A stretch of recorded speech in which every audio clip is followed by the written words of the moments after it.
તો સમાજમાં દારૂના વ્યસનની બદીમાંથી જ્ઞાનીબેને ઠાલવી હતી વેદના। જ્ઞાનીબેનના મંચ પરથી ખોળો પાથરીને સમાજના વડીલોને અપીલ। દારૂના વ્યસનની વેદના મેં સહન કરી છે તેવું તેમણે કહ્યું હતું। એક પુત્રી, બહેન, પત્ની અને માતા તરીકે વેદના મેં સહન કરી છે।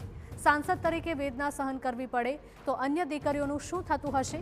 જ્યાં જાઓ ત્યાં સમાજની દીકરીઓ કાળા આંસુએ રડતી હોય છે। વ્યસન કરનારના ઘરે દીકરી ન આપવાની હું અપીલ કરું છું।